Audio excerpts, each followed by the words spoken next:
Olá, então muito boa noite. Em nome da nossa vigararia, dou as boas-vindas de uma forma muito feliz e muito reconhecida ao Sr. Patriarca, Dom Manuel Clemente, e agradecemos com a mesma intensidade de alegria e de felicidade a presença do Nuno, Bispo do nosso setor, que nos tem acompanhado no crescimento espiritual.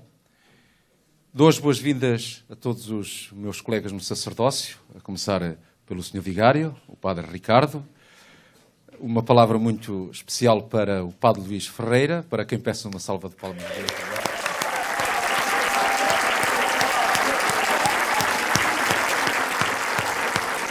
É que estas palmas têm uma razão de ser, é que nós encontramos no auditório Padre Luís Ferreira, que tem o nome dele.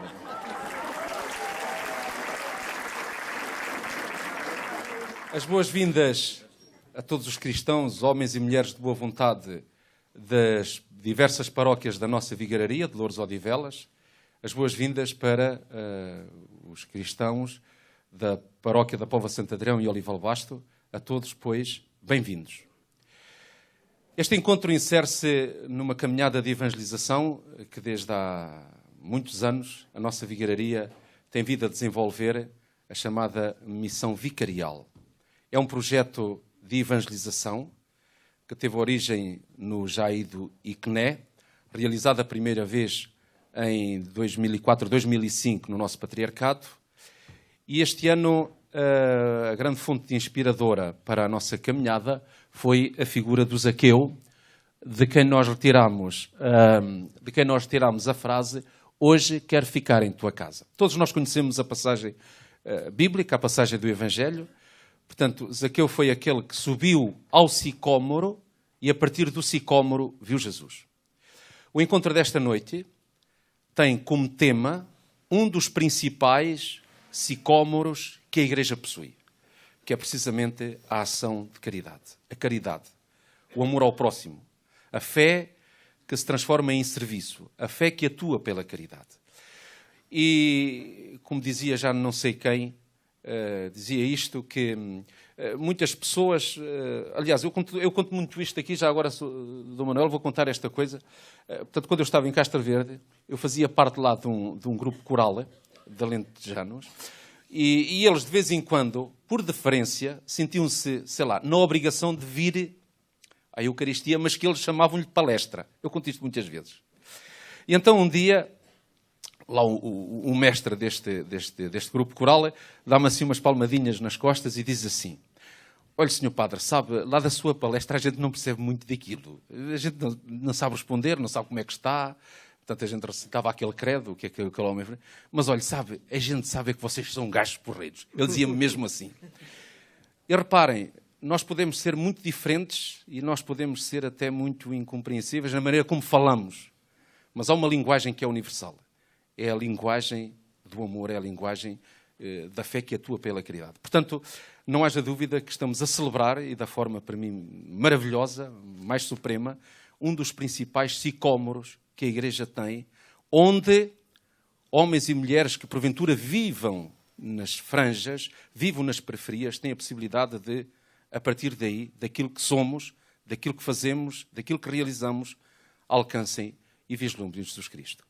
Então, obrigado pela vossa presença e pomos-nos à escuta da palavra, da sabedoria, do saber do nosso pastor, do Manuel Clemente. Obrigado.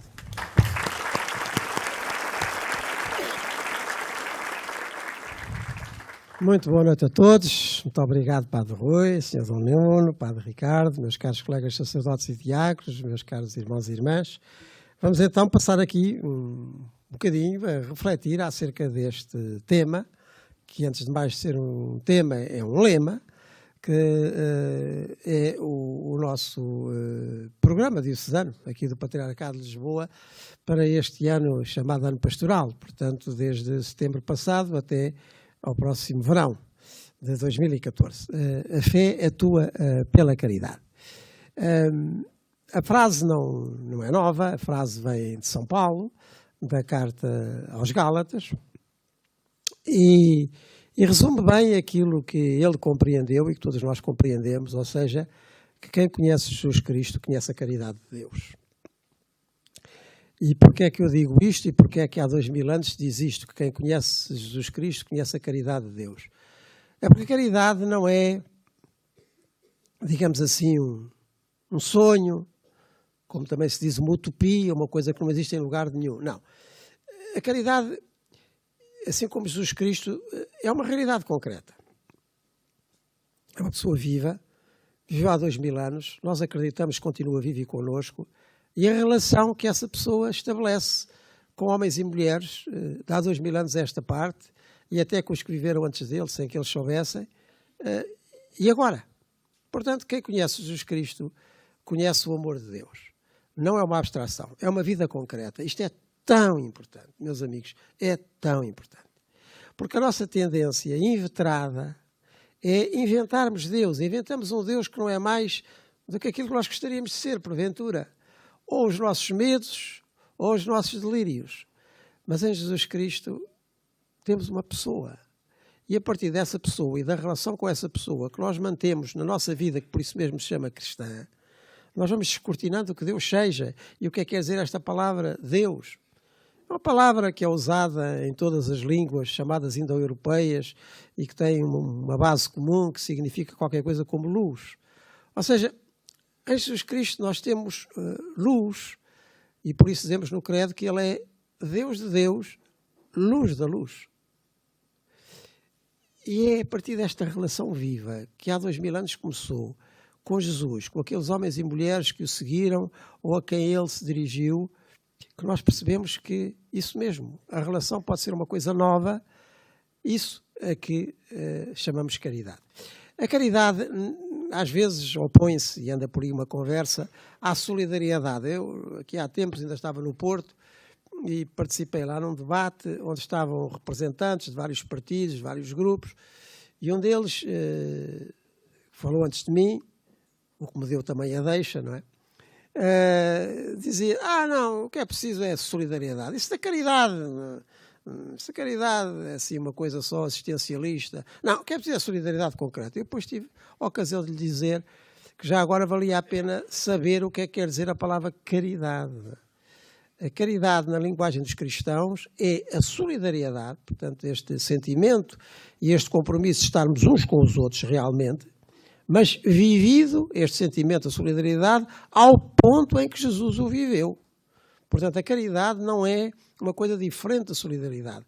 É a radicalização, ir à raiz das coisas, da própria solidariedade, e vivê-la ao ponto em que Jesus a viveu, não só pelos seus amigos, não só por aqueles que se aproximaram dele, mas também pelos seus próprios inimigos e por aqueles que se afastaram dele. Quando nós conseguimos viver a solidariedade a esse ponto, de chegar a tudo e de chegar a todos, então estamos a falar de caridade. E é isso que nós queremos dizer, não é outra coisa. Bem, por isso é que a fé atua pela caridade. Quem conhece Jesus Cristo toma-lhe o gosto e toma-lhe o jeito. No fundo, a moral cristã, o comportamento cristão é como diz o nosso povo. Diz-me com quem andas, dir-te a quem és. Quem vai andando com Jesus Cristo, na medida em que se lembra destas passagens evangélicas, como essa do Zaqueu, que o padre Rui referiu, do encontro de Jesus com Zaqueu e de Zaqueu com Jesus, quem se lembra destas passagens evangélicas, quem tem vivo na sua memória o comportamento de Jesus, as suas reações, as suas atitudes, isto é ter fé em Jesus, quer dizer, ter a sua vida garantida nele e na amizade com ele e naquilo que ele diz sobre Deus, naquilo que ele diz sobre o mundo. Quem tem fé em Jesus só pode, isso mesmo, diz-me com quem andas, dir-te a quem és, comportar-se à sua maneira.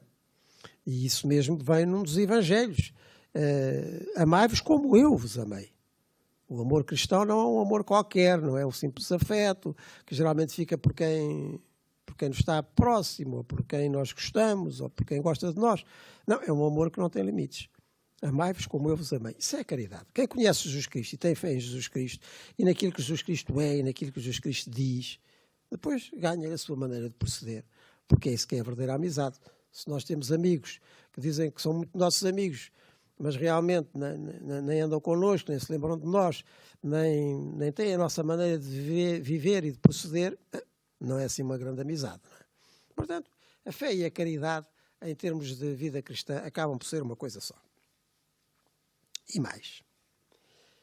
também não foi preciso passar a primeira geração cristã para que muita gente percebesse que a única maneira de testemunhar Jesus Cristo e de afirmar Jesus Cristo e de como é bom, de como é que é importante viver com Jesus Cristo, é a maneira de Jesus Cristo, e para que os outros acreditem, tem que passar pela atuação concreta. A fé atua pela caridade, disse São Paulo. E um outro autor do Novo Testamento, que nós conhecemos como São Tiago, a carta de São Tiago, diz coisas congêneres. Tu andas para aí a falar muito de fé, que tens fé e não sei o que mais. Então mostra-me lá a tua fé sem obras, que eu pelas minhas obras te mostrarei a minha fé. Porque a fé sem obras é morta. E isto é fundamental. Ou seja, se nós em Jesus Cristo ganhamos uma maneira de estar com Deus e com os outros, que é a sua, então temos que a demonstrar por um procedimento igual ao seu. Como diz outro trecho do Novo Testamento, também de São João, assim como foi Jesus, sois vós no mundo. A sua vida continua na vida dos seus amigos e amigas, por geração em geração. O seu comportamento, que é esta caridade, esta maneira de amar que ele tem, e que ele começou no mundo, e que era uma coisa nova, novíssima, ainda hoje espanta, é que é a demonstração da fé cristã. Esta que é a catequese. Esta que é a missão, este é que é o testemunho, proceder como Jesus procedeu em relação aos outros. Quando o Evangelho nasceu, a sociedade era muito estratificada. Nós hoje falamos, e bem, ouvimos dizer, não sei o quê, os gregos e a democracia, mas isso era tudo num pequenino núcleo dos chamados homens livres. Porque aquelas sociedades eram muito estratificadas, muito divididas, e eram pequenos núcleos de homens livres assentes sobre multidões de escravos. A gente tem que entender isto.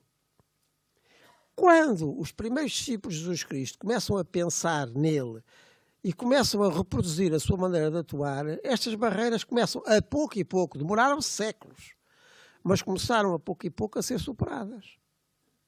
Nós temos um texto precioso, é o texto mais pequenino de todo o Novo Testamento, que é um texto precioso, é um bilhetinho, só tem um capítulo, que é a carta de Paulo a Filémon. A carta de Paulo a Filémon. Um texto indubitavelmente de Paulo. E como se lembrarão, o que é que acontece neste texto? Paulo escreve a Filémon, que era um amigo que ele tinha, um amigo rico, poderoso, e que tinha escravos, como toda a gente tinha naquela altura. Gente a seu serviço, mas gente sem liberdade. E acontece que o Paulo recebe a companhia e a ajuda de um escravo de Filémon. Filémon era amigo de Paulo, manda-lhe um escravo. Paulo estava doente. E então Filémon manda-lhe um escravo chamado Onésimo. Onésimo. E conversa puxa conversa. Então não é que o bom do Onésimo se converte, se faz cristão. E Paulo certamente o batiza, não é? E retém-no lá algum tempo com ele. Mas isto era muito complicado, porque um escravo só podia estar fora da casa do dono com a autorização do dono. Senão era considerado fugitivo e a pena era a morte. Então o Paulo escreve esse bilhetinho ao Filémon e diz essencialmente isto: olha, Filémon, eu vou-te mandar o Onésimo, teu escravo, e que tu me mandaste para me ajudar. Peço desculpa se ele ficou cá mais tempo do que devia, mas tu agora vais recebê-lo não como um escravo, mas como um irmão muito amado. Isto é uma revolução que a gente nem faz ideia. Ou seja, quem é cristão e a partir de Jesus Cristo descobre uma verdade nova nas nossas relações uns com os outros, à maneira do mesmo Cristo, onde as barreiras são superadas. E é por isso também que o mesmo Paulo, quando escreve aos Gálatas, tem aquela tirada. Em Jesus Cristo, estas barreiras que há entre homens e mulheres, judeus ou gregos, escravos ou homens livres, são anuladas. Isto é uma verdade tão nova que demorou séculos a ser absorvida. A escravatura em Portugal só acabou praticamente no século XIX. E em alguns países ainda não acabou. Vistas bem as coisas. E noutros, onde já acabaram com ela de uma maneira, se calhar continua de outras. Não é? Mas quem é amigo de Jesus Cristo, quem tem fé em Jesus Cristo, atua pela caridade, quer dizer, ganha uma outra maneira de ver as coisas e, sobretudo, de ver os outros. Entra numa nova relação.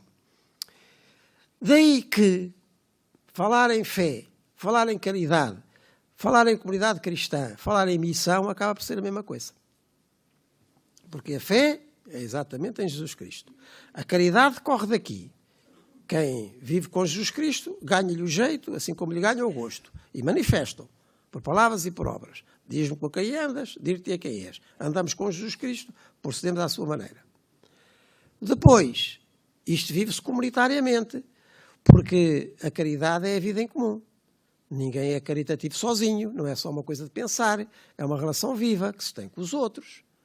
É viver e suportar, como diz também São Paulo, os fardos uns dos outros.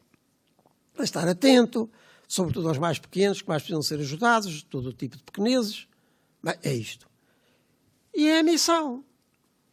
Porque isto que nós recebemos de Jesus Cristo, esta nossa maneira de viver e de conviver, depois é a missão que nós temos no mundo. Alargar esta comunidade que se forma em Jesus Cristo e entre os discípulos de Jesus Cristo. E que não é para viver fechada sobre si própria, mas exatamente para alargar, como uma semente que é lançada na terra, com um pouco de fermento que germina toda a massa.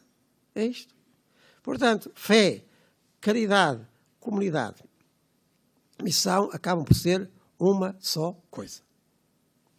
E é disto que nos fala este Papa que Nosso Senhor nos deu há um ano, chamado Francisco. O Papa Francisco, como nós sabemos, escreveu-nos, em novembro passado, uma exortação, chamada Exortação Apostólica, como ele é sucessor dos apóstolos, diz que é apostólica. Uma exortação a todos nós, a que deu o nome, em latim, Evangelii Gaudium. Em português, o Gáudio, quer dizer, a alegria do Evangelho. E essa exortação não é um documento para arquivar, é um programa que nós temos para os próximos anos, para levar à prática. O Papa diz isso mesmo. Eu sei que hoje nós lemos rapidamente as coisas, depois metemos na prateleira, nunca mais ligamos. Mas eu não quero que seja isto assim com a minha exortação. Isto é um programa para levar muito a sério, porque as coisas não podem ficar como estão. Quer dizer, nós temos que tornar as nossas comunidades fé viva, atuando pela caridade, numa missão permanente para levar isto a toda a gente.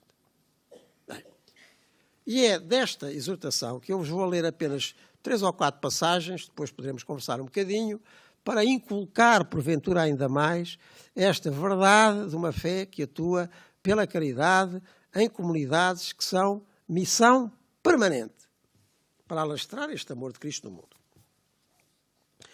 Eu vou-vos ler 3 ou 4 números, são muito fáceis de fixar, depois em vossa casa podeis ler a exortação, que aliás isto deve estar na casa de cada cristão e na mão de cada cristão, que isto vai ser o nosso programa diocesano para os próximos anos, como o Papa também manda. E os números são fáceis de decorar, porque acabam todos em 7. E o primeiro é o 187. E no 187, ele diz o seguinte: cada cristão e cada comunidade são chamados a ser instrumentos de Deus ao serviço da libertação e da promoção dos pobres, para que possam integrar-se plenamente na sociedade, os pobres. Isto supõe estarem docilmente atentos, os cristãos e as comunidades, para ouvir o clamor do pobre e socorrê-lo. Isto parece fácil, parece simples, não é fácil, não é simples e é muito exigente. O que o Papa está a pedir é que cada um de nós, se quiser atuar a fé pela caridade, se cada um de nós, as várias paróquias desta vigararia de Louros Odivelas, devemos estar constantemente atentos ao clamor dos pobres, de todas as pobrezas à nossa volta, para os socorrer. Como nós sabemos, neste momento da sociedade portuguesa, temos problemas graves, carências graves, gravíssimas. Infelizmente, não parece que se resolvam facilmente, são muito dependentes do exterior como nunca foram. Sabemos isso tudo, todos os dias nos é dito, para nós não termos grandes ilusões, enfim, temos que fazer o possível para alterar esta situação, com certeza. Portanto, há problemas de pobrezas antigas e modernas muito grandes. E nós devemos estar atentos. Nós, nas nossas comunidades, não devemos estar refugiados dos problemas. Mas exatamente porque ouvimos o Evangelho de Cristo e porque recebemos a sua graça e o seu sacramento, devemos estar muito atentos, como Ele está atento. E hoje os ouvidos de Cristo são os nossos, neste mundo, porque Ele está connosco e ouve através de nós também, e sobretudo, como é que há de ouvir, para depois lhe respondermos com a atitude mesmo de Jesus Cristo, reproduzida em muitas circunstâncias. E aqui faz já uma pergunta. Por exemplo, famílias cristãs, que são a primeira realização comunitária. nos sítios onde moram, com os seus vizinhos. Estão atentas? Estão atentas, por exemplo, à vizinha do segundo esquerdo, que está velhota ou que está doente, que está em casa, para saber se está bem, se precisa de alguma coisa. Estamos atentos a fulana que está doente, talvez precise. Ou seja, uma atenção. Atenção. Estarmos atentos. E nas nossas comunidades paroquiais, claro que nós temos de pauta aquela oração dos fiéis, não é? Aquela oração dos fiéis. Pedimos sempre. Ouvimos o Evangelho, depois o Sr. Padre faz a homilia, depois rezamos o credo, se for ao domingo, e depois a oração dos fiéis. E então pedimos para que haja paz no mundo, pedimos para que se resolva o problema da Ucrânia e da Síria, pedimos para se resolver o problema não sei o quê, não sei o que mais. Mas isto pode, se calhar, ficar assim muito no abstrato, se isto não tem assim rostos mais concretos. E pensamos também nas Ucrânias daqui ao pé e das Sírias daqui ao lado, isto fica assim tudo muito bem, não se sabe aonde. Vamos sempre dizendo ouvindo Senhor, ou vamos cantando. Eu já estou como um colega meu, me dizia no outro dia, sabes o que é que eu ouço? Quando está a dizer a oração dos fiéis e pedimos ao Senhor faz isto, ao Senhor faz aquilo, ao Senhor faz aquilo outro. Tu sabes o que é que eu ouço? Então ouves como eu ouço, ouvindo Senhor? Não, eu ouço uma voz que diz o quê? Vai lá tu.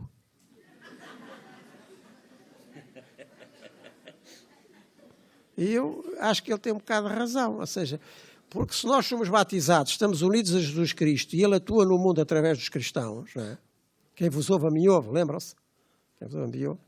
Se atua no mundo através dos cristãos, Ele não diz isto aos apóstolos, isso aos 72, que somos nós todos. Se é assim, então nós somos os ouvidos que Ele tem para ouvir e a boca que Ele tem para falar. E os pés que Ele tem para andar, e as mãos que Ele tem para estender, o coração que Ele tem para sentir. É preciso perceber isto. É preciso perceber isto. Portanto, diz aqui o Papa que cada cristão, neste número 187, cada cristão, cada comunidade, tem de estar atento ao clamor dos pobres para lhes dar uma resposta capaz. E nós agora podemos perguntar, é sempre bonito dizer, mas ainda há bocadinho estava a dizer também que nós nos encontramos com um país numa dependência externa dos nossos credores todos e mais alguns que a gente nem sabe quem é, e que temos pouca possibilidade de manobra, como é que nós vamos resolver por nós? Mas isto faz-me lembrar outra passagem evangélica. A certa altura, diz no Evangelho de São João, capítulo 6, e noutros lugares paralelos dos outros evangelhos, que Jesus estava lá num determinado sítio e vieram os discípulos muito atarantados dizer, Jesus, cuidado, manda essa gente toda para casa, porque isto são milhares de pessoas, saíram das suas casas para te ouvir, e eles vão comer o quê? Morre tudo à fome. Naquela altura não havia estas facilidades de lojas e não havia. Portanto, manda-os para casa. E Jesus o que é que disse? Dá-lhes vós mesmos de comer. Nós. Então a gente sabe lá, nem para nós, quanto mais pelos todos. Então, mas não tem aí mesmo nada. Temos aqui meia dúzia de pães, tantos peixes. Então, mas deem cá isso. E a partir desses poucos pães e desses poucos peixes, chegou para todos. E ainda foram eles que os foram distribuir. Isto quer dizer que Jesus responde através de nós, mas é Ele que responde. Estamos aqui, uma família num prédio de 7, 8, 10 andares. Somos uma família cristã, fazemos a nossa oração da noite, pai, mãe, filhos. Senhores, olha por nós e olha por todos aqueles que estão aqui à nossa volta. Os olhos que tens para ver são os meus, mas a força para responder é tua. Nós só temos esta pequena possibilidade, quanto mais não seja uma atenção, ou amanhã bater à porta daquela vizinha que não vemos há 2 anos, para saber se está, há 12 dias, para saber se está tudo bem. É isso só que temos. Mas isso são os poucos pães e os poucos peixes com que Ele fará o resto. E que Ele não dispensa. Não dispensa. Não dispensa. Portanto, qualquer comunidade onde esteja, por pequena que seja, por pobres que sejam os seus meios, esteja atenta. Deus não lhe pede mais nada. E depois, a pouco e pouco, até ficaremos admirados, como eles ficaram admirados naquele dia de que fala o Evangelho, como chegou para todos e ainda sobrou, e ainda encheram 12 grandes cestos. Nós devíamos levar isto mais a sério. Porque a fé atua pela caridade. Começa a fé, mas depois a atuação é a da caridade. Daqui que este apelo que o Papa faz, no número 187, seja fundamental para reconfigurar-se, porventura, as nossas comunidades cristãs. A fé que nós proclamamos atua pela caridade, na atenção aos outros. Deus conta connosco. Conta connosco. Deus criou-nos sem nós, não nos salva nem a nós, nem aos outros sem nós. É assim, estamos nas mãos uns dos outros. Como nós sabemos, nós em cada momento da nossa vida podemos transmitir vida ou tirá-la. Temos essa consciência, com certeza. Há muita coisa que não acontece porque nós não quisemos que ela acontecesse. Não deixámos que passasse por nós. Fechamos. Ai, não posso, ai, não sei, ai, estou cansado, ai, estou velho, ai, não tenho jeito. Mas é ler a Bíblia de um princípio ao fim para perceber que Deus só trabalha com quem não tem jeito. Porque quem acha que tem jeito, Deus não faz nada. Do princípio ao fim. Olha, o Abraão e a Sara, com quem ele quis começar um povo, eram velhos e revelhos aqui para o lado. O Moisés, com quem ele tirou o povo do Egito, começou a dizer que não sabia falar, que estava gago, ninguém o entendia. O David, que foi o primeiro não rei, o primeiro foi o Saúl, mas foi assim o rei mais de jeito que eles tiveram. Era assim um lingrinhas qualquer, que nem o pai reparava nele. Quando lá foi o profeta para escolher um rei, até ninguém se lembrou do pobre David que andava no campo. E depois, quando esta história toda culminou, não é acabou, é culminou, foi com uma rapariguinha de Nazaré da Galileia, chamada Maria de Nazaré, que está claro que não percebeu nada do que lhe estava a ser pedido, como é que isso há de ser, mas faça-se. E nós estamos aqui por causa deste faça-se, de Maria. Nasceu Jesus e estamos cá nós. Portanto, Deus não trabalha como nós trabalhamos, enfim, reunindo muitas condições, que é um raio de uma conversa. Não estão reunidas as condições. Nunca estão. Há uma vez estão reunidas as condições. Nunca estão. Que é para responder aos problemas do mundo, para resolver a pobreza dos outros. São coisas tão incomensuráveis. Quer dizer, se tem fome, dá-lhe um papo seco, isso ainda vamos lá. Agora, mais a fundo. Mas comecemos por aí. Daqui que esta afirmação do Papa, esta exigência do Papa, no número 187, cada cristão e cada comunidade são chamados a ser instrumento de Deus ao serviço da libertação e promoção dos pobres, para que possam integrar-se plenamente da sociedade. Isto é o cavalo de batalha do Papa do princípio ao fim da exortação. Porque ele entende, e eu acho que ele tem carradas de razão, e se calhar os meus amigos também acham, que um dos grandes problemas de hoje é que isto está de tal ordem que é salve-se quem puder e cada vez há mais excluídos. E que o fundamental é integrar quem está de fora. Perguntam muitas vezes, em muito lado, o que é que a Igreja faz na atual situação. Até já me perguntavam isto muito antes da crise, não é? O que a Igreja faz? O que a Igreja faz? Claro, nós podemos dar sempre assim umas respostas quantitativas que calam as pessoas. Por exemplo, cerca de 80%, mais de 70% das instituições de solidariedade social são da Igreja ou são protagonizadas por católicos. Podemos dar respostas destas. E é importante. É importante que possamos dar respostas dessas. Porque isso significa que elas estão lá. Mas eu costumo dizer, ou melhor, chamar a atenção para outra coisa que a Igreja faz em Portugal.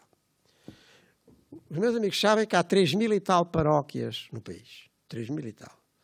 Nós só aqui à nossa conta do Patriarcado de Lisboa temos quase 290. Bem.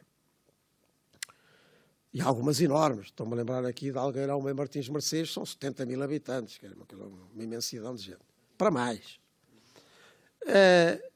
Agora, imaginemos, se não existisse no nosso país esta rede de paróquias, que apesar de tudo, ainda é das redes, se não a rede mais próxima das pessoas, e é por isso que toda a gente cá vem bater à porta, crente, não crente, de cá, de fora, etc., diariamente, não. Sejam paróquias muito grandes, sejam paróquias muito pequenas.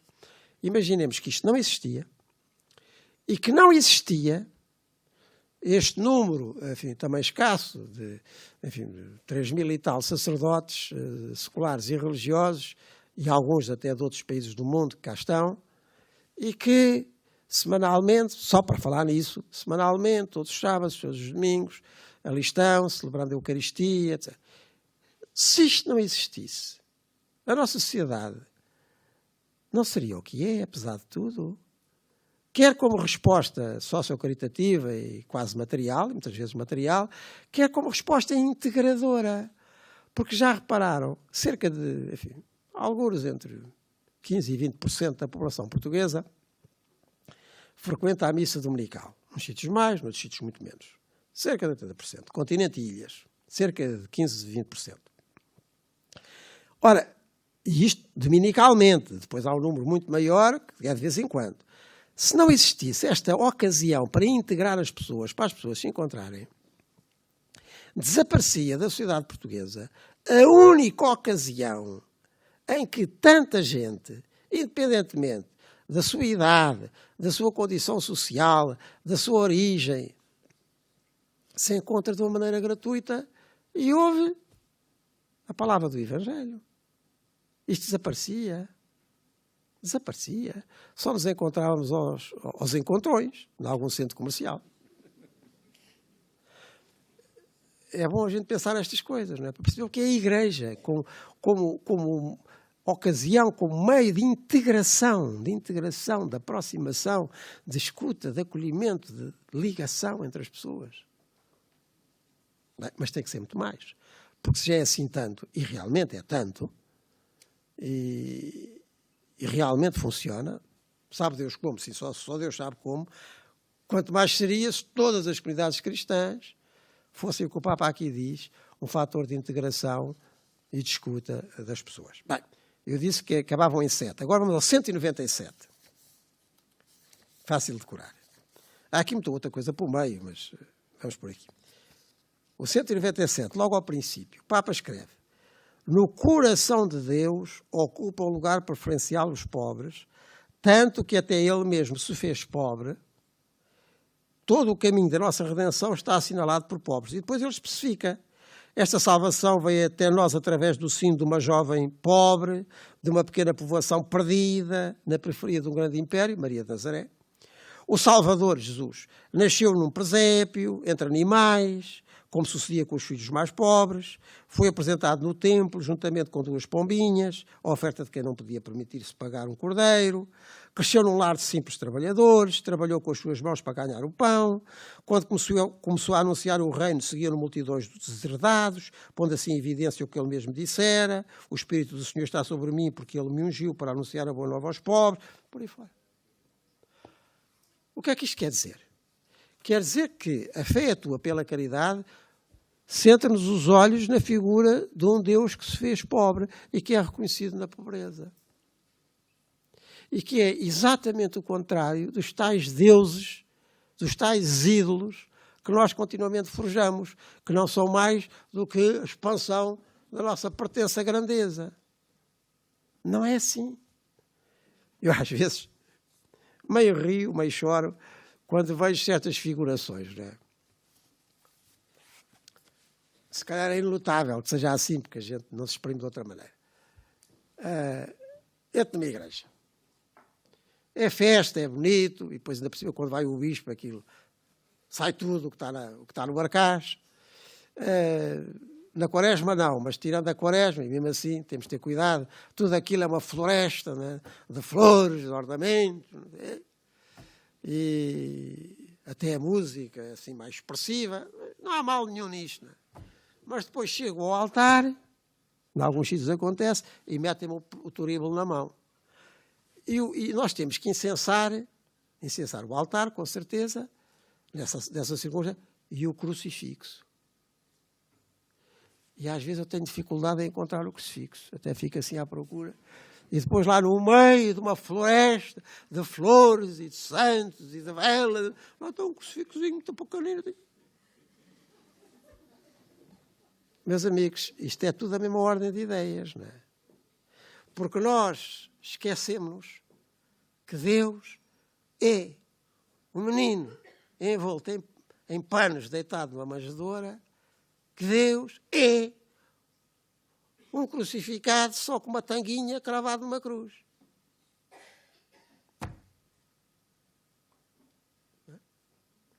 E depois, como nós somos um todo, e quando vai de uma ponta vai a eito, não é?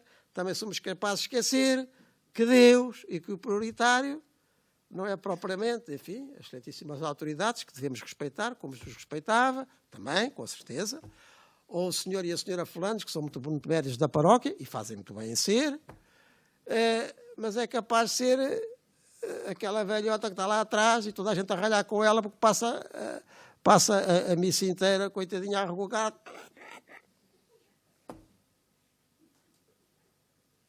Isto é fundamental em termos de orientação do olhar. Em termos de orientação do olhar é fundamental. Nós somos discípulos de um Deus pobre. É fundamental. Isto depois tem a ver com as nossas prioridades. A quem é que nós nos dirigimos? Onde é que nós podemos ver representados Jesus, se não aí mesmo onde ele se representou? O Papa diz a certa altura, é um desabafo que ele tem, vindo lá das periferias de Buenos Aires, eu sonho com uma igreja dos pobres e para os pobres. Porque vamos lá ver, ele não está a falar de miseráveis, está a falar de pobres. Embora diga para nós tomarmos conta dos miseráveis, e essa é a sua mensagem para esta quaresma. Mas nós temos que ser assim. A fé atua pela caridade. Se nós temos em fé em Jesus Cristo, reproduzimos a sua atitude e a sua atenção às pobrezas do mundo. Não pode ser de outra maneira. Não pode ser de outra maneira. É muito interessante, até do ponto de vista artístico. Uma das coisas que eu gosto de ouvir, quer em músicos antigos, quer em músicos modernos, são os credos. Como sabem, grande parte da composição musical, aqui concretamente na Europa e onde a Europa chegou, tem a ver com missas, não é?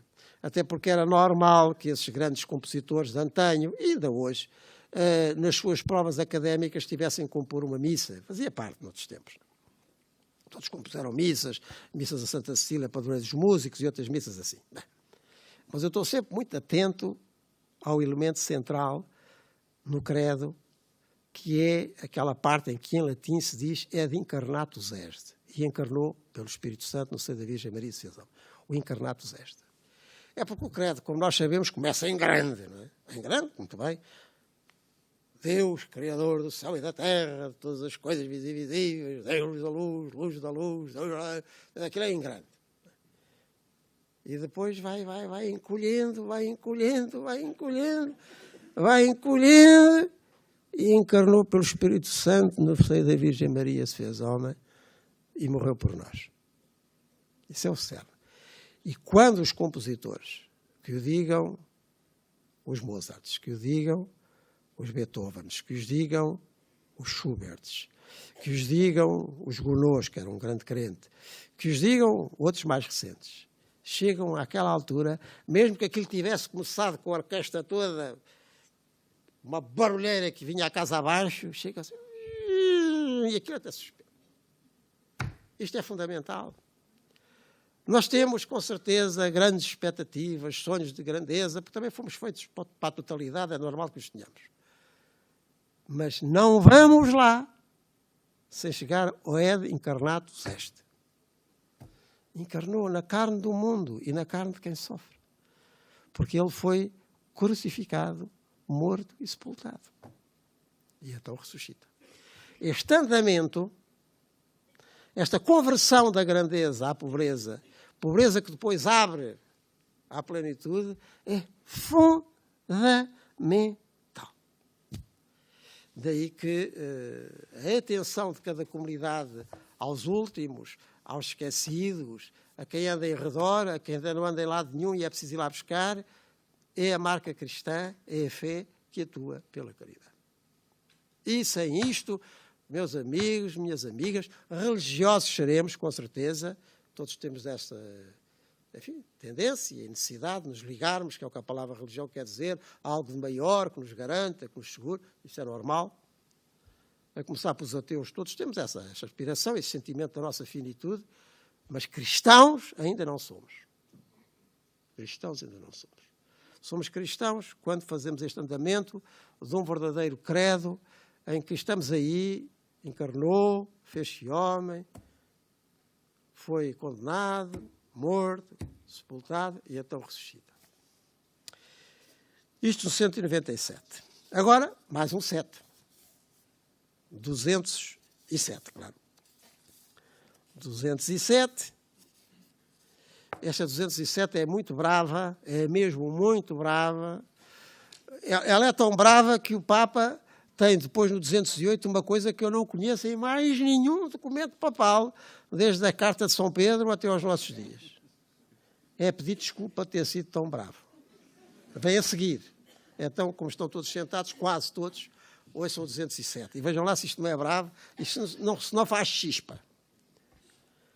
Qualquer comunidade da Igreja, qualquer paróquia da Vigaria de Loures ou de Odivelas, na medida em que pretender subsistir tranquila, não é o caso, sem se ocupar criativamente, nem cooperar de forma eficaz para que os pobres vivam com dignidade e haja a inclusão de todos, é sempre a ideia dele, a inclusão, a integração, a inclusão de todos, correrá também o risco da sua dissolução, mesmo que fale de temas sociais ou critique os governos.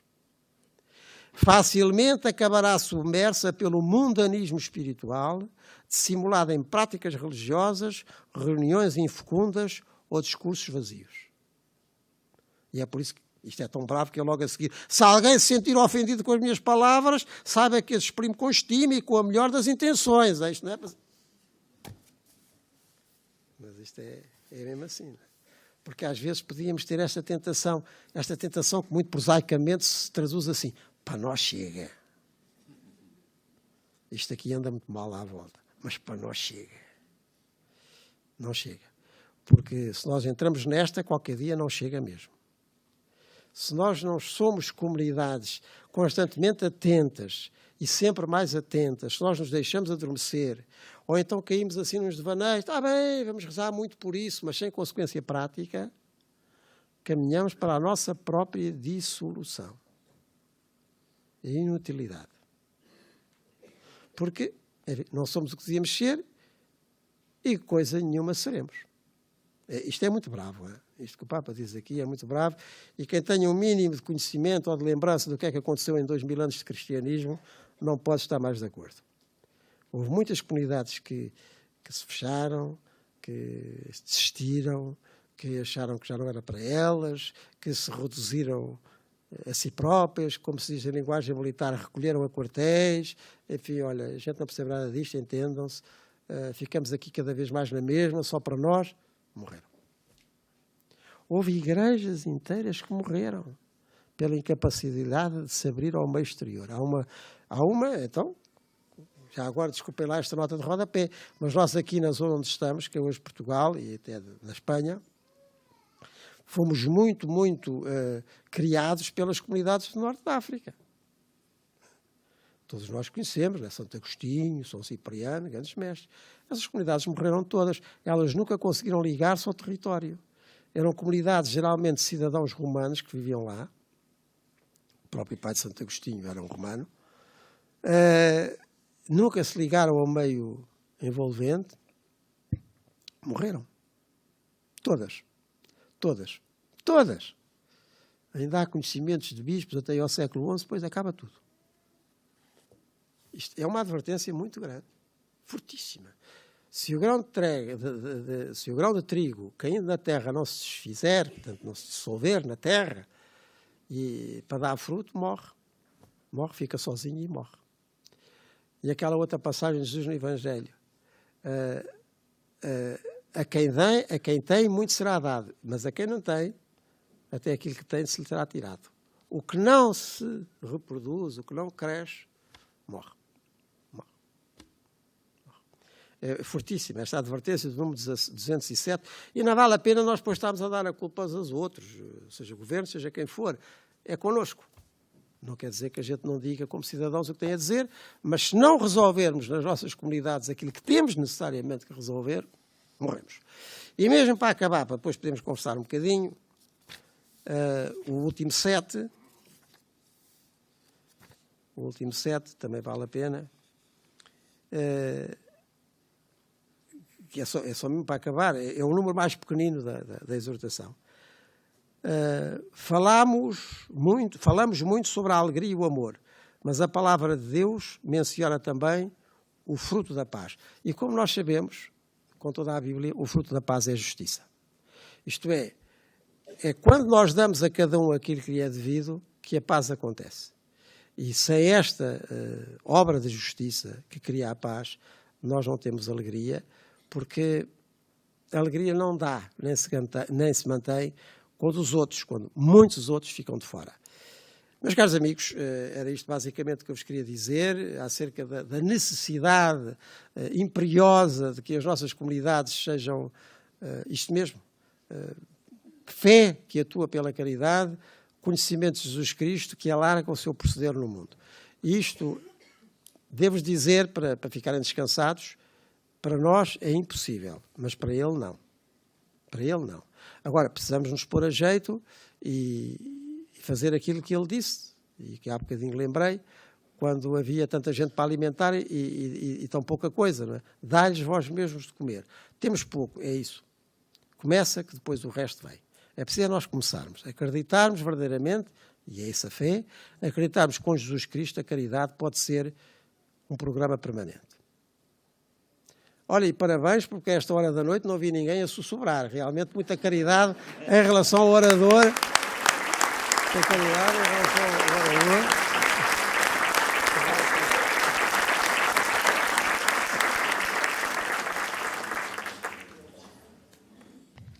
Portanto, como a senhora Patriarca disse, na conclusão das suas profundas, sábias e elevadas palavras, para haver partilha, haver diálogo. Portanto, se alguém desejar neste momento fazer uma pergunta ou uma observação ou um esclarecimento, e depois agradecia que não perdêssemos, fôssemos assim muito rápidos. Já agora era uma questão pertinente a pôr na sequência daquilo que o Sr. Patriarca nos lançou este desafio, e a realidade é esta. Falando concretamente nos centros sociais paroquiais, aquilo que nós constatamos no dia a dia é que cada vez são mais as pessoas a procurar-nos e cada vez são menos os recursos que temos para distribuir. Portanto, eu lembro que, por exemplo, aqui há uns tempos atrás, íamos com 2 carrinhas da Junta de Freguesia ao Banco Alimentar e vinham cheias, e hoje vem uma e às vezes com metade dos mantimentos. Portanto, e numa realidade destas em que a nossa sociedade realmente também não é muito rica, porque é uma comunidade pobre também, como é que nós, em face desta realidade, e tomando nós a iniciativa realmente de não desistir, não corremos o risco de, por muita vontade que tenhamos e com o auxílio que possamos ter do Criador, chegarmos a um ponto em que realmente os recursos são cada vez menos e as pessoas são cada vez mais a procurar-nos. Claro. É preciso ver que a ordem do Criador, porque eu referi muito bem, foi encher e dominar a terra. Isto significa que ele continua connosco, com certeza, senão nós desapareceríamos. A criação é um ato permanente de Deus. Nós estamos aqui nesta noite e a conversar destas coisas porque alguém quer que nós estejamos e que estejamos vivos. Se deixasse querer, voltávamos imediatamente ao nada de que provimos, ainda antes do Big Bang. Mas deu-nos a terra para nós dominarmos, pô-la nas nossas mãos. E nós sabemos que muitas vezes utilizamos mal os recursos. Usamos mesmo muito mal os recursos e, infelizmente, a globalização se permitiu que, em geral, houvesse grande percentagem da humanidade que superou grandes carências e, em geral, a desigualdade diminuísse. Depois, em particular, dentro de cada país, não é isso que acontece. E que, pelo contrário, as desigualdades se acentuam e nós administramos mal a terra. Administramos mal os bens da terra, administramos mal a nossa organização social conjunta, somos muito menos solidários do que devemos ser e ainda vigora muito o salve-se quem puder. Isso é um facto. Portanto, Agora, nós temos que julgar nestas duas coisas, creio eu, ou seja, com estas discrepâncias e com estas deficiências da nossa administração da terra, administramos mal os recursos, quer em termos locais, quer em termos universais. Temos aí esse problema ecológico tremendo a agravar-se, porque administramos mal os recursos. Não é que o mundo, dizem-nos todos os cientistas, não é que o mundo não produza aquilo que a humanidade precisa para subsistir, mas está tudo muito mal distribuído. não é? Portanto, administramos mal a terra, isso é uma constatação que nós depois, responsavelmente, temos que melhorar, temos que corrigir, não é? E por isso é que cá estamos também, em termos políticos, sociais e económicos, mas, como crentes, acreditamos que Deus não desiste da sua criação e se isso começar por nós, portanto, essa retificação das coisas começar por nós, a pouco e pouco e à nossa volta, como enfim, uma linha d'água que vai alargando, as coisas se vão resolvendo. Quando eu digo por nós, também quer dizer noutra maneira de nós trabalharmos. Por exemplo, deu um caso do Banco Alimentar, é um bom caso.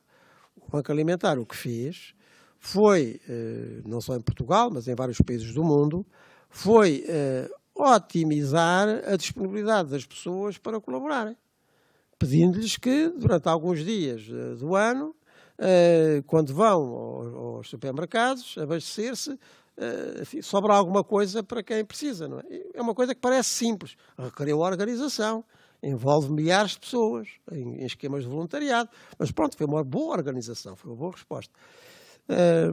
Agora, concretamente em Lisboa, está a vigorar uma outra iniciativa daquela comida que não se gasta nos restaurantes, não ser estragada, mas ser imediatamente distribuída por quem precisa, está a alastrar. São bons exemplos de melhor administração das coisas. E depois também nas nossas instituições, ainda falávamos disso em Torres Vedras na passada sexta-feira, numa reunião que houve com centenas de cristãos que trabalham no socio-caritativo na nossa diocese, se dizia que há muitas coisas que nós estamos a fazer às vezes, cada um no seu sítio, e que podíamos fazer conjuntamente. Eu até dei o exemplo, uma obra que acompanhei de muito perto, nos anos em que estive no Porto, que deve ser a esse nível a maior rede que nós temos no país, que é a chamada Obra Diocesana, que tem 12 centros a funcionar nos 12 bairros ditos problemáticos do Porto, isto já desde os anos 60, com mais de 500 funcionários, com muita gente para alimentar, com muito apoio domiciliário, etc. E aquilo aguenta-se porque trabalha em sinergia. Não é cada um dos 12 centros por si. Central de compras, lavandaria e outros tipos de serviços que são feitos em conjunto. Se cada um daqueles centros fosse fazer por si, se calhar já não estava nenhum em pé.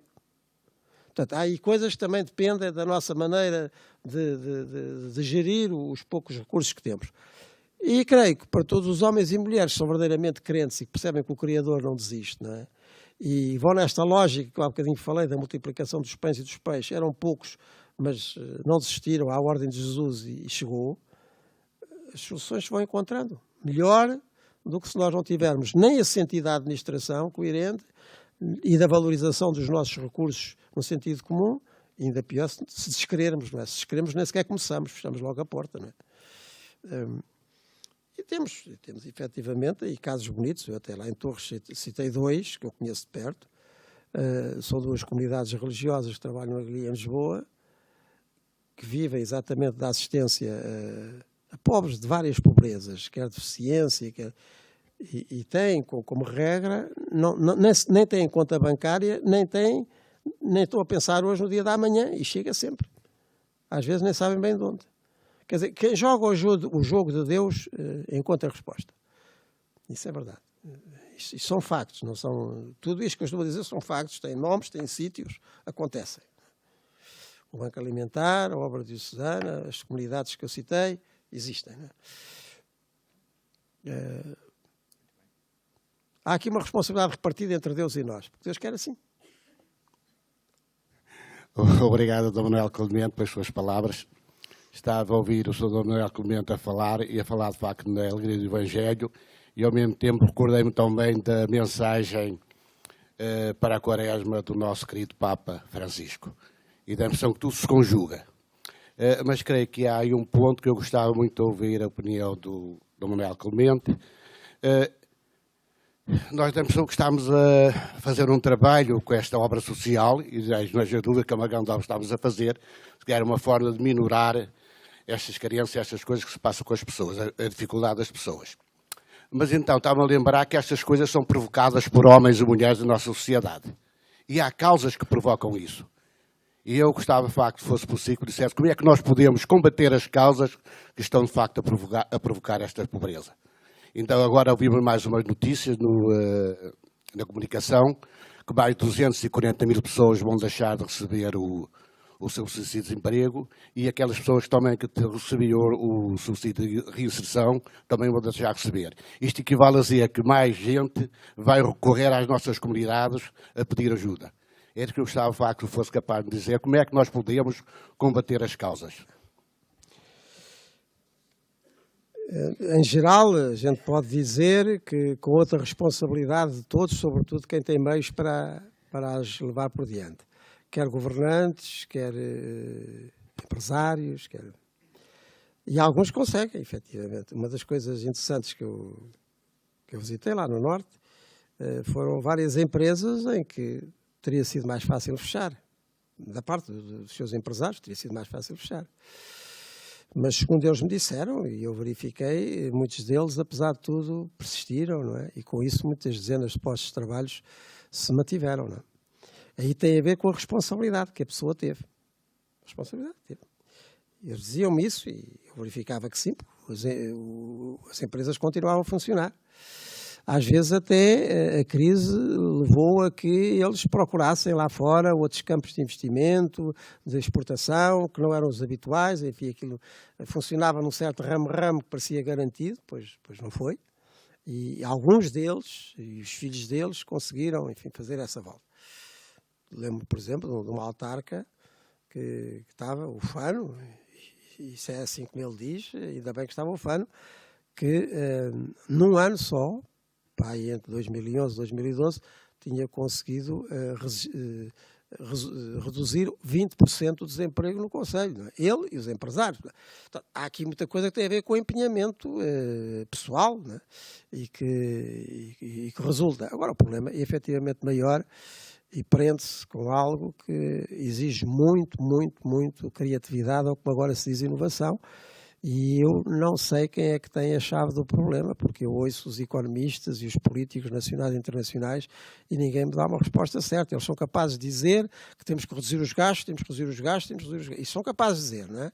Não podemos aumentar o déficit, porque a dívida, por não sei o quê. E são capazes de dizer. Agora, o que é que vamos fazer a seguir?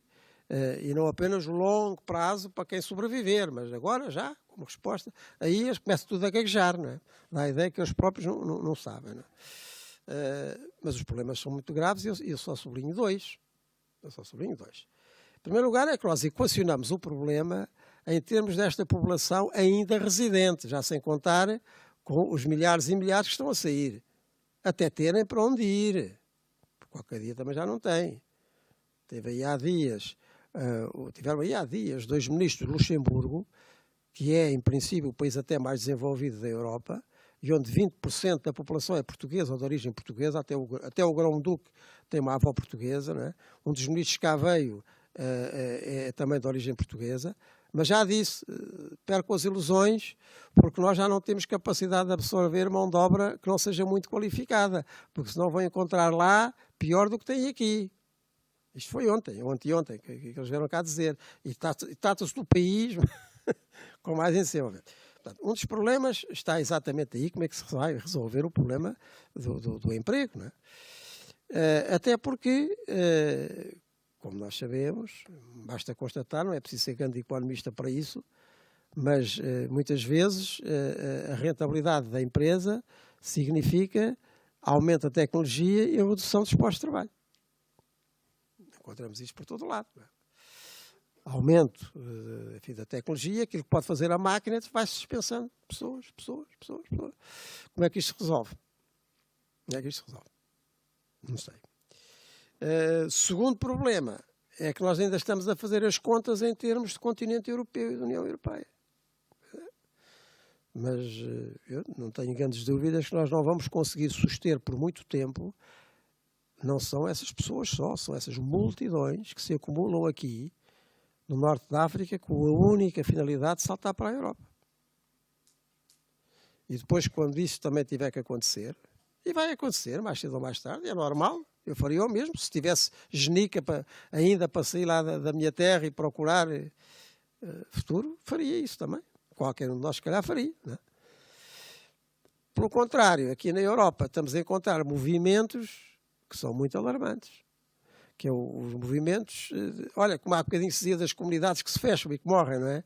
Que é não deixar o estrangeiro entrar, ainda agora esta história na Suíça daquele referendo a restringir a livre circulação, não é? Mas temos aí as eleições europeias à porta, em maio, e eu tenho muito medo desses movimentos extremistas, não é? Sobretudo de extrema-direita, que é o nosso problema aqui é por causa dos estrangeiros que cá estão a trabalhar, vai tudo para a rua. Eu tenho muito medo disto. Em França, na Áustria, e em outros países, na Hungria, e não sei se mais. Não é? Ainda por cima não é verdade, porque grande parte do desenvolvimento desses países se desenvolveu precisamente à mão de obra estrangeira. Mas nós estamos diante de problemas que, enfim, vamos lendo, vamos ouvindo, ultrapassam os próprios políticos e os próprios economistas. Até porque os políticos, como estão, isso é bom em países democráticos, vivem muito dependentes dos movimentos da opinião pública. Se os movimentos da opinião pública são no sentido de excluir o estrangeiro, não estejam à espera que os políticos, a não ser que sejam grandes homens ou grandes mulheres, né, que arrisquem completamente a sua carreira, é complicado. O que é que nós podemos fazer? Olha, meus amigos, vamos tentando, vamos ensaiando formas de resolver isto. Não vamos cair em tentações que não levam a lado nenhum. Vamos ser responsáveis, vamos exigir que os outros também sejam responsáveis, que nos expliquem bem as coisas, a alturas de eleições e fora delas, mas que efetivamente isto é muito complexo.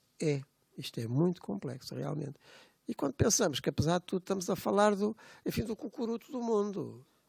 Porque aquilo que acontece na Europa, mesmo em países como Portugal, que apesar de tudo e das dificuldades que nós temos em garantir o chamado Estado Social, ainda é dos que funciona melhor, muito melhor, por exemplo, do que nos Estados Unidos.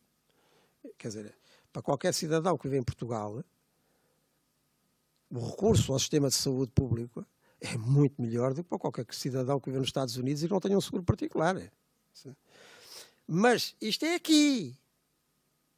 E daqui para baixo, para os outros quase 170 países do mundo que estão abaixo de nós.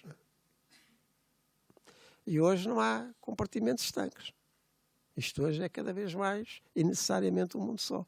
São efetivamente questões muito complexas que exigem de nós muita responsabilidade, pormos a cabecinha muito a funcionar, ver se encontramos saída para isto. O problema do trabalho é um problema fundamental.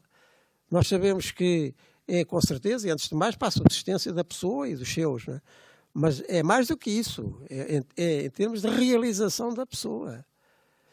Nós estamos num país em que, com este quase abismo demográfico, corremos o risco de, em meados deste século, termos 40% ou mais da população acima dos 60 anos. Como é que isto vai ser? E depois, não só para que os que estão na vida ativa garantam os que já não estão, não é?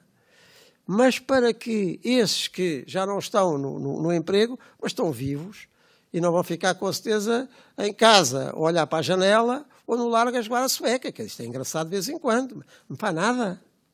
Vai ficar ensimismado e neura e a tomar ansiolíticos, que é o que para aí se vê, não é?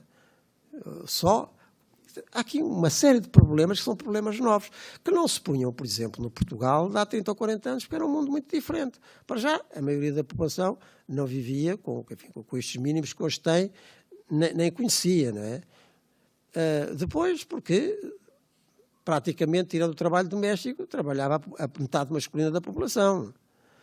Depois, porque a maioria da mão de obra era mão de obra não especializada, no que gostava da agricultura e noutras funções assim muito, muito básicas, não é? Isto hoje não é assim. E é bom que não seja assim. Vivemos muito mais tempo, o trabalho está muito mais distribuído por homens e mulheres, mas é nesta altura que parecia que se tira o tapete, porque não dá para todos, porque as empresas não funcionam, porque a exportação, apesar dos seus aumentos, ainda está muito aquém do que aquilo pode ser. Porquê? Quer dizer, nós temos mais pontos de interrogação do que pontos de exclamação. E eu acho que aqui também as nossas comunidades cristãs têm que estar na primeira linha. Os cristãos, não é? Sejam empresários, sejam trabalhadores, sejam funcionários, sejam professores de economia, precisamos todos, porque para trás isto não volta, isto vai ser de outra maneira, vai ser necessariamente de outra maneira. Se calhar também não precisávamos de voltar para aqueles delírios dos anos 90, né? Em que já uma parte considerável das pessoas fazia empréstimos para férias aqui ou lá, fazia parte, enfim, ter segundas casas, que se calhar para isto não voltaremos, não é? Mas também não sei se era preciso termos. Éramos muito induzidos a isso. Éramos muito induzidos a isso. Leva agora e paga depois. Esta conversa há 10 anos ainda era assim. Leva agora e paga depois, não é? Mas que temos aqui um montão de problemas complexos para resolver, temos. Para já, e como dizia aquele nosso amigo, a resposta direta às pessoas que nos procuram, não é? E procurar administrarmos melhor os poucos recursos que temos. E depois pôr-nos todos a pensar e com mais responsabilidade e mais criatividade para nos resolvermos de outra maneira. E também de outra maneira conseguimos resolver esta desigualdade que se vai afunilando, não é? Cada vez mais. Cada vez mais. Porque com esta dependência externa também, assim, pode-se ter e deve-se ter boa vontade, a melhor boa vontade possível. Mas a margem de manobra de qualquer governo que seja não é muito grande porque está muito dependente externa. Vimos o caso da França, não é? Houve uma mudança de governo, havia muitas expectativas em políticas sociais, aquilo já arrepiou tudo num ano. Porque está lá a conta para pagar. Complicado. Mas olha, foi o tempo que nos calhou. E a gente tem que fazer o melhor que pode e que sabe, não é? Em termos de solidariedade e inteligência. Mas os meus amigos e minhas amigas ouvem, com certeza, leem, enfim, a informação que vem, ouvem gente que sabe, que tem a obrigação de saber, como tantos estudos nestas áreas económicas e sociais e financeiras, e reparem que é mais gaguejar do que dizer. Está bem, mas há muitos fatores, não sei o quê, já ninguém faz previsões a mais de um mês ou dois, mas se houver isto ainda é pior. Uma atrapalhada. É tudo navegar. Os nossos antigos descobridores, nós somos descendentes deles, isso também nos dá uma certa embalagem, não é? Quando eles tiveram que sair daqui, isto era uma nesgazinha de terra, e Portugal nunca foi autossuficiente agrícola nem nada, a maior parte do país é calhau, como alguém dizia, não é? Quando o calhau se vender, Portugal será rico. A nossa reserva agrícola de primeira é escassíssima e alguma dela já não serve. Olha como é o caso desta terra onde nós estamos, toda esta veiga de Lourdes, isto é terreno agrícola de primeiríssima, mas já foi, não é? Agora está cá casas. É terreno agrícola de primeiríssima, dos poucos que nós temos, não é? Em termos nacionais. E, portanto, os nossos antepassados, olha, foram por aí fora. Só que não sabiam onde é que era o por aí fora. Quer dizer, chegavam ali a Cacilhas, olhavam para a Barra do Tejo e depois não sabiam o que é que havia. E até tinham medo que a água fervesse e essas coisas. Bem, e lá foram andando, foram devagarinho, né? Foram devagarinho. E uma poetisa portuguesa, que eu gosto muito, a Sofia de Melo Braga Anderson, diz deles, desses nossos antepassados, né? Que navegavam sem o mapa que faziam. E eu creio que a gente está aí. Iam navegando e iam fazendo o mapa, porque não havia, nunca lá tinha ido ninguém. Navegavam sem o mapa que faziam. Também chamavam os portugueses os bate-praias, porque de vez em quando tínhamos que os aventurar no mar, mas a gente gostava mais lá assim pela costa, né? A ver o que é que estava do outro lado. Né? Eu creio que nós estamos, em termos económicos e em termos sociais, mas é preciso navegar. É preciso navegar. É preciso navegar. Mas não temos... Olha, até tivemos que inventar instrumentos de medição pelas estrelas e pelo astrolábio, a gente não sabia. E fomos. Isso dá-nos alguma confiança, mas ninguém tem a resposta na mão. Como é que se vai resolver esse problema do trabalho com este avanço tecnológico que reduz os postos de trabalho em favor da máquina? Não sei. Bem, se alguém souber... Ouvi no outro dia o professor de Economia da Universidade do Porto, que agora até é responsável governamental, na altura não era. Não tenha problemas, está a ver que depois também o desenvolvimento económico, tecnológico reduz os postos de trabalho aqui, mas também cria não sei o quê. Devo dizer que não me convenceu. Ele disse, e teve para ali meia hora a falar, mas não me convenceu. Não me convenceu porque não é isso que eu vejo. No todo, posso ver em parte, não é? Mas no todo não vejo. Sobretudo em relação à mão de obra pouco especializada. Não vejo. O regresso à agricultura, mas como? Outra vez de barrete na cabeça e enxada às costas? Também não deve ser, não é? Como é que é? Agora, a agricultura há, mas, por exemplo, ali os meus conterrâneos de Torres e da Lourinhã têm agricultura de grande exportação, mas é em estufas, quer dizer, eles já nem precisam de terra. Se vai ter lá uma espécie de novelos de lã, onde metem os nutrientes e aquilo produz mais do que na terra. Portanto, aquilo que antes faziam uma ranchada de homens e mulheres, fazem coisas a três tipos. As vinhas, hoje faz uma vindima em cima de uma maquineta, toca, com o homem lá em cima. Depois põe aquilo tudo lá na maquineta e sai vinho do outro lado.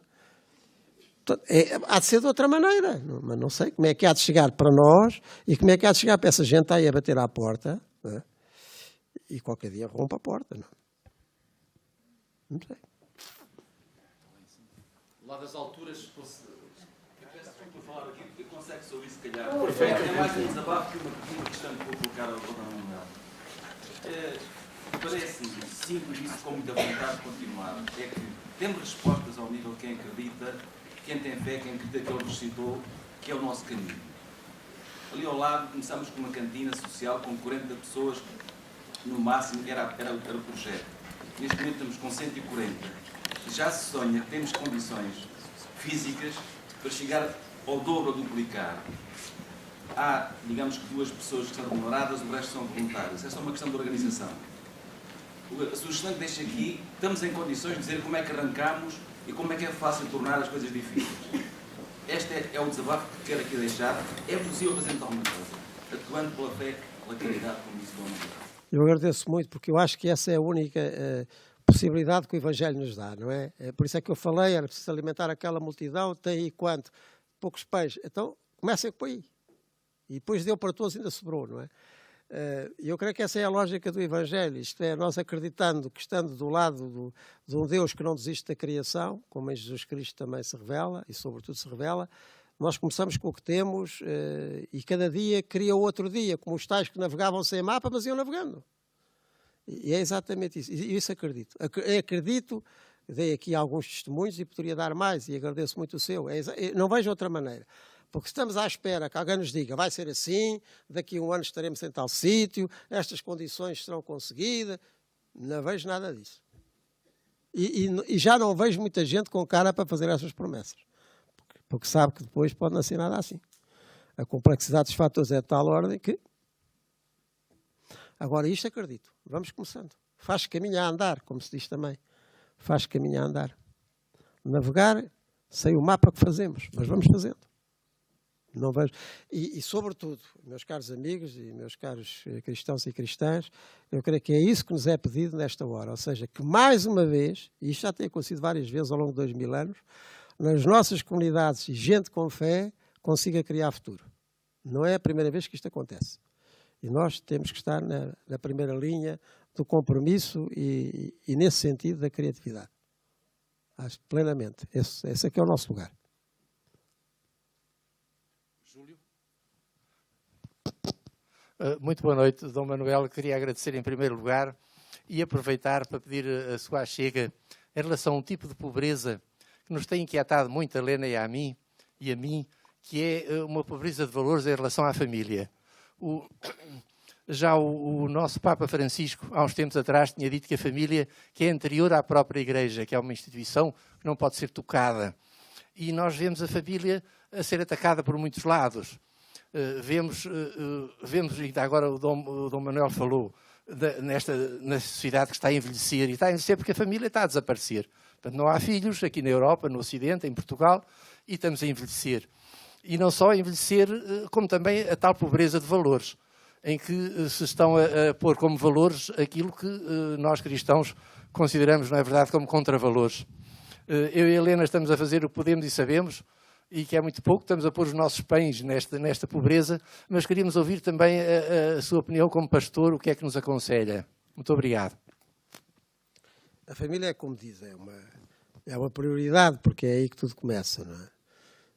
Na Revelação Bíblica diz isso mesmo, não é? Que criou-os homem e mulher, são os dois como um só, crescei e multiplicai-vos. E isso significa que quem tem uma visão bíblica das coisas tem uma visão comunitária de raiz. E há bocadinho eu dizia, já há um bocadão eu dizia, que esta experiência para a comunidade, se não começa em casa, não quer dizer que não aconteça, mas é mais difícil de acontecer. Isto nós aprendemos a viver uns com os outros, uns para os outros, uns pelos outros, não é nos livros, é em casa, com vários elementos da família, sobretudo quando a família tem várias gerações. E como hoje, num país como Portugal, graças a Deus, e há muito trabalho feito, se consegue ter mais esperança de vida, até é fácil reunir várias gerações na minha família. Mais fácil do que noutros tempos. Portanto, bisavós, avós, por aí fora. E, portanto, quanto mais se cresça nesta variedade de componentes da família, masculinos e femininos, pessoas de várias gerações, melhor, e mais se aprende a viver comunitariamente. Quando tudo isto se reduz muito, é um âmbito muito restrito, ainda por cima muito ausente e muito substituído por passatempos, por diversões, por ligações mais ou menos virtuais ou lúdicas, esse compromisso comunitário enfraquece. Eu já tive a ocasião de verificar isto, se calhar os meus amigos também, quer dizer, de ver aquilo que era obviamente uma família, pai, mãe, filho e filha, num restaurante, e mais de uma hora, e ninguém falou com ninguém, e toda a gente andava por lá a falar com outros, com o respectivo telemóvel. Não é? Isto é efetivamente um problema, porque a família não é só estar registada no registro civil ou no livro de registros do batismo, do casamento, ou nem isso. Né? Família é viver em família, viver familiarmente. E mais uma vez nós aqui, por mais que brademos e como cidadãos devemos dar as nossas razões, que não são apenas religiosas, mas são sociais e culturais, o que nós somos chamados é, mais uma vez, também aqui, como há pouco na economia, também na vida familiar, dar o exemplo, dar o testemunho. Né? Porque, mais uma vez, a fé é tua pela caridade. Mostra-me a tua fé sem as obras, que eu pelas obras te darei a minha fé. Portanto, há aqui um protagonismo muito requerido às comunidades cristãs para apoiarem as famílias dessa comunidade e às famílias cristãs para darem à sociedade, digamos, um exemplo e um estímulo de que é possível e de que é mais feliz e de que é mais realizador viver assim comunitariamente entre os vários membros da família. Não é? Eu ainda há bocadinho estava a comentar aqui com os colegas sacerdotes coisas que ouvi ontem na rádio, não é? Acerca desta crise demográfica em Portugal e da eventualidade, esperemos que não, mas é preciso trabalhar muito até lá, que em meados deste século 40 ou mais por cento da população portuguesa seja população idosa. Isso acabou a sociedade, não é? Chegámos a esse nível, não é? Porque não haverá de maneira nenhuma renovação geracional. Mas, então, nestes noticiários de ontem, a certa altura ouvi um casal, já na casa dos 30 e tal anos, a dizer, bem, nós já somos casados há 7 anos, até aqui evitámos ter filhos porque, tanto eu como ela, temos falta de emprego, falta de trabalho, e depois até ficamos mais tempo em casa, e isso é péssimo para a família, porque quanto estamos mais tempo juntos, discutimos mais. É preço por ter cão, preço por não ter. Por ter tempo para estar em casa, ou por estar em casa não resulta, não é? Mas, portanto, os problemas são também aí muito complexos, porque até a própria realidade familiar, como nós sabemos, é posta em causa por muita gente, não é? Quando a humanidade falou em família com esta palavra ou com palavras conexas e falou em casamento com esta palavra ou similares, claro, referiu-se a coisas muito distintas. Aquelas antigas sociedades poligâmicas, como nós encontramos ainda no Antigo Testamento, em que o marido tinha várias mulheres e filhos de várias mulheres, eram sociedades poligâmicas. Ou então aquelas sociedades de tipo patriarcal, que ainda subsistiram até há muito pouco tempo, em que tudo vivia à volta de um avô e da avó, e dos filhos, e das noras, e dos genros, e aquilo era uma multidão de gente, às vezes até os empregados da casa, que se chamavam criados, porque eram criados lá em casa, né? Grandes famílias, até às pequenas famílias mais nucleares, não é? Pai, mãe e filhos, que nós conhecemos mais proximamente. Isto variou muito. Agora, sempre tiveram 2 elementos essenciais que as constituíam como famílias, que era o homem e a mulher e que era a abertura à geração de filhos. Estes 2 elementos, com estas variedades todas de modelos, existiram sempre, e é isso que era uma família. Quer dizer, se estes elementos também já não existem, então já não sabemos o que é que estamos a falar. E como sociedade, foi a este tipo de realidade é que se deu uma certa formatação, quer jurídica, quer no caso da Igreja, até sacramental. Mas se isto não existe, é outra coisa. Se calhar é outra coisa tão diferente que, na minha opinião, devia ter outro nome e outra contemplação jurídica. Não é? Mas, como sabem, todos estes debates hoje são complexos, porque temos vários cidadãos, concidadãos nossos e até com uma certa influência mediática que não pensam assim. Portanto, já nem sabemos bem do que é que estamos a falar. Nós cristãos sabemos do que é que estamos a falar. Porque a nossa tradição bíblica, o que Jesus diz no Evangelho sobre a família, é claro para nós. Então, eu acho que a única maneira, repito, também aqui, como é um bocadinho em relação à vida económica e empresarial, é as famílias cristãs darem um bom testemunho do que é a vida familiar e do significado que isso tem, da realização que isso proporciona aos seus membros das diversas gerações de cada agregado familiar. Eu não vejo outro caminho. Porque, claro, como cidadãos, podemos participar num debate mais generalizado. Agora, o que convence são os exemplos. Foi sempre assim. Sempre assim. E também há outros, de outros credos, que pensam como nós, e outras pessoas que, mesmo sem credo religioso, pensam como nós. Eu até julgo que é a maioria, não é? No essencial. Mas então temos, sobretudo, exemplo, porque sem exemplo, não. Há alguns grupos cristãos que estão tão conscientes disso, que todos os anos partem famílias. O agregado familiar, ainda agora o Papa mandou vários para todo o mundo, ligados ao caminho neocatecumenal, umas centenas, mas há também de outros grupos que partem para simplesmente mostrarem o que é uma família em certas zonas do mundo, concretamente em países até do norte da Europa, que já não sabem o que é uma família, no sentido cristão do termo. E essas famílias vão para lá para mostrar o que é uma família. Não é, quer dizer, não basta mandar um livro. Olha, uma família é isto. Não é? Ver, olha, são estes que moram aqui no segundo esquerdo. E eu creio que quando as coisas são verdadeiras, desde que se apresentem, convencem. Mas tem que ser fé a atuar pela caridade. Portanto, coisas concretas que as pessoas possam ver. Senão, só conversa. Eu já estou com um amigo meu que diz que isto da evangelização, seja em que setor for, é como uma banda desenhada. Muito boneco e pouca legenda.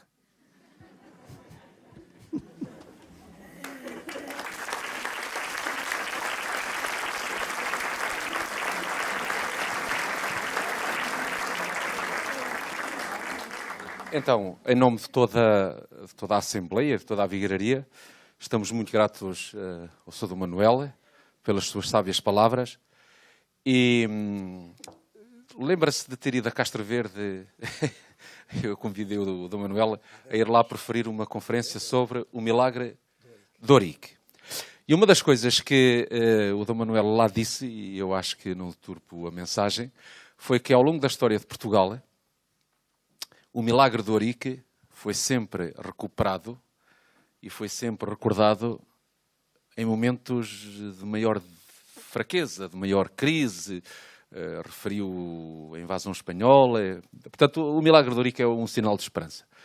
Então, porque as suas palavras também foram um sinal de esperança, nós agora temos um casal que lhe quer apresentar exatamente essa retratação. Portanto, é uma imagem lá do milagre de Ourique. Já foi há muito tempo.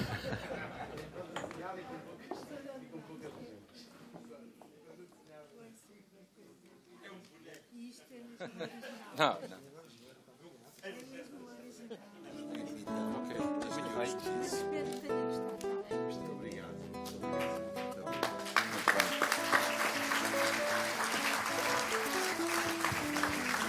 Isto requer explicação.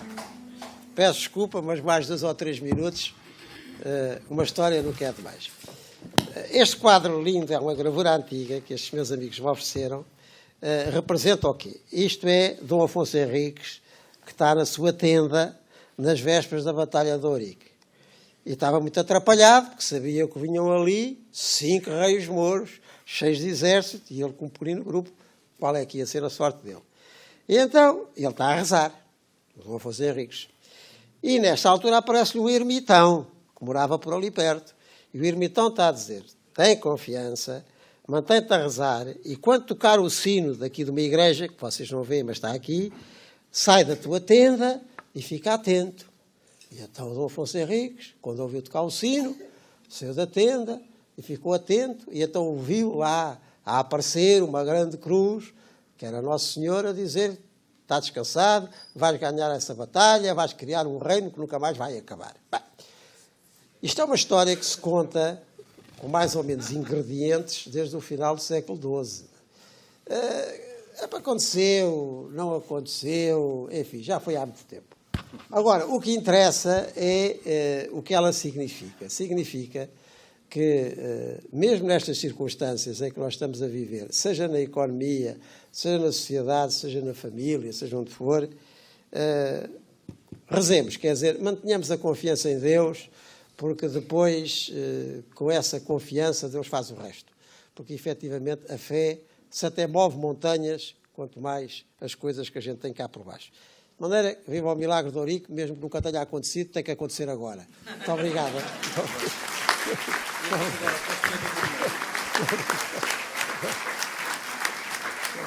E então agora, para o Sr. Dom Manuel, e para o Dom Nuno e para o Padre Ricardo, e para nós, será para o próximo domingo, é o símbolo da missão que a Vigararia quer apresentar. Força!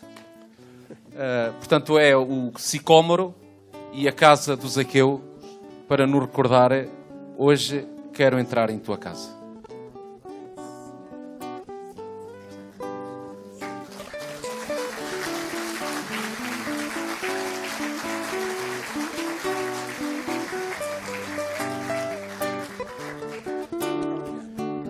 Muito bem.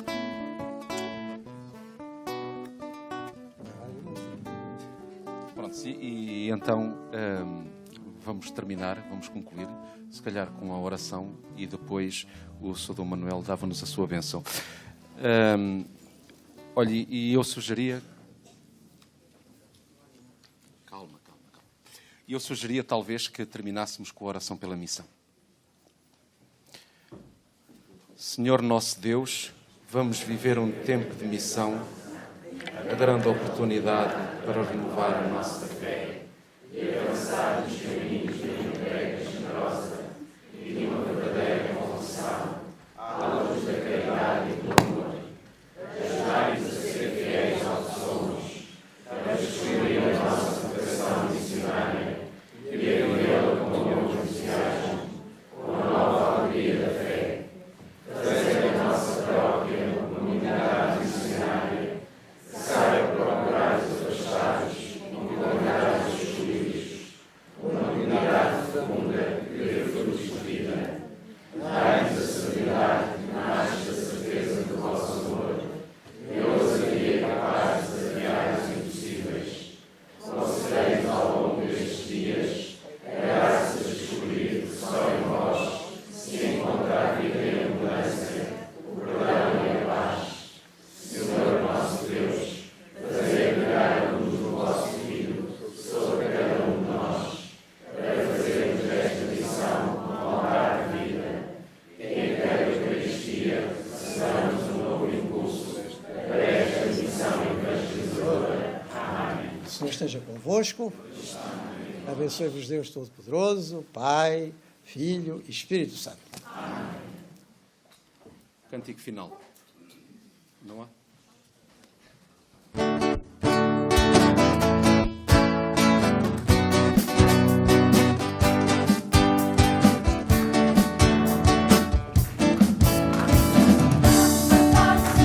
Grão a grão, completamos esta construção. Não imaginas o poder que te deixaram na palma da mão.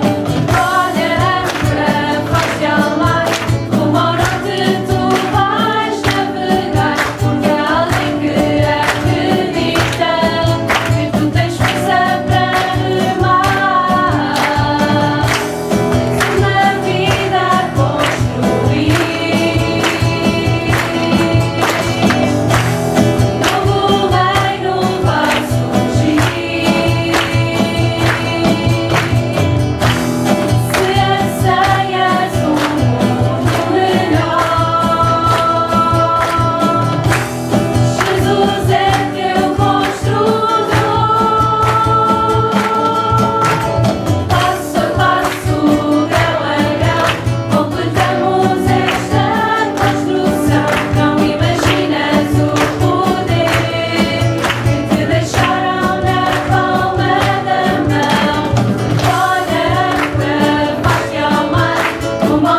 obrigado.